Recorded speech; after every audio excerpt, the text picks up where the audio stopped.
హరి ఓం. జయ శ్రీమన్నారాయణ.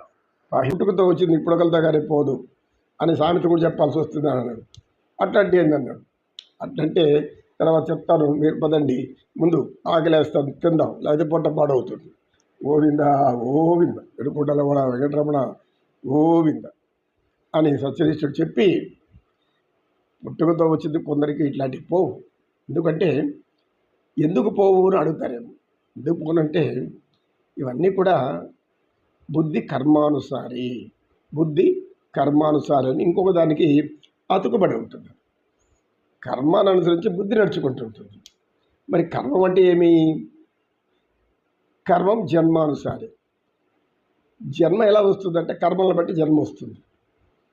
మానవులు అనేక విధాలు చూస్తున్నాం, అనేక జీవరాశులు చూస్తున్నాం. హీనమైన జీవులు ఉన్నాయి, వికారమైన జీవులు ఉన్నాయి, ఇంకా అసహించుకునే జీవరాశులు ఉన్నాయి. అదేవిధంగా పక్షులు, జంతువులు, ఇవన్నీ ఎన్నెన్నో ఉన్నాయి.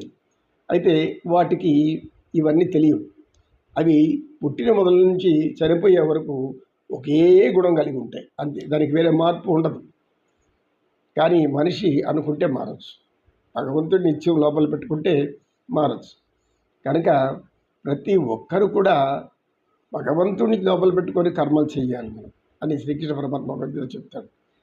చేసే ప్రతి పని భగవంతుడి పేరు మీద చేశామంటే మనం అధర్మం చేయం, పాపం చేయం. ఎందుకు?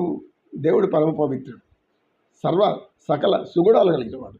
అటువంటి భగవంతుడి పేరు చెప్పి మనం చెడు పనులు చేయం కదా. ఇది లోపల మనల్ని మిగిలిపోతుంది. భగవంతుడు ఉన్నాడు, అయ్యో మనం తప్పు చేస్తే ఆయన శిక్షిస్తాడు. భగవంతుడు శిక్షించడం అనేది అదిగా సమస్య. కర్మ శిక్షిస్తుంది. మంచి పని చేస్తే నేను రక్షిస్తుంది, చెడు పని చేస్తే నేను శిక్షిస్తుంది. ఇంకంతకంటే ఏం లేదు. కనుక మానవులు ఈ విధంగా పుట్టుకతో వచ్చిన గుణాలను పోగొట్టుకోలేరు. భగవంతుడిని పెట్టుకొని నువ్వు చేసే ప్రతి పని భగవంతుడి పేరు మీద చెప్పి చెయ్యి. అది జ్ఞానం.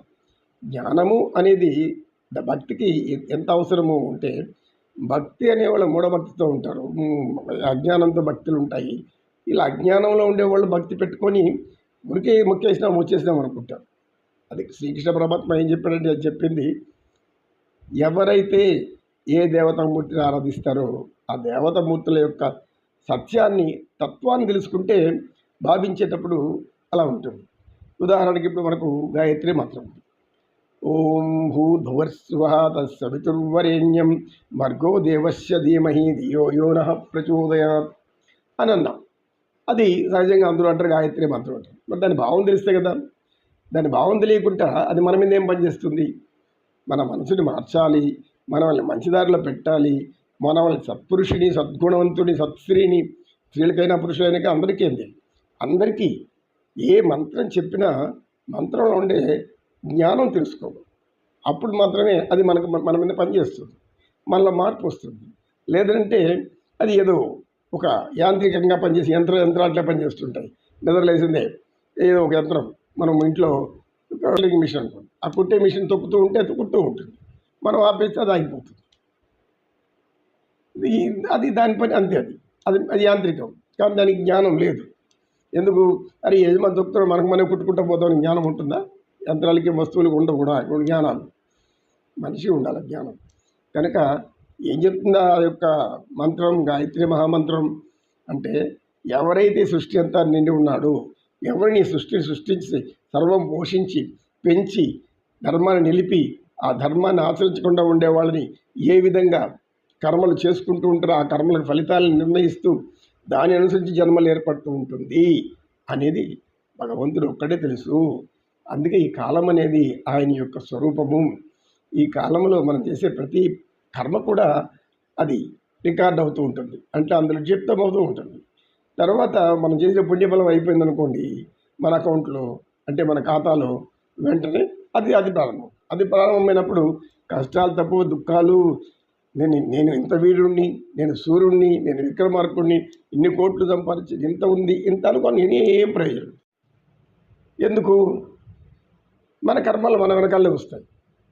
పుణ్యకర్మలు కూడా పెట్టుకుంటే మనల్ని పుణ్యాత్మలు చేస్తుంది. పుణ్యమేమో పాపమేమో మన వాళ్ళు ఎప్పుడో ఎన్నో గ్రంథాల ద్వారా చెప్పారు.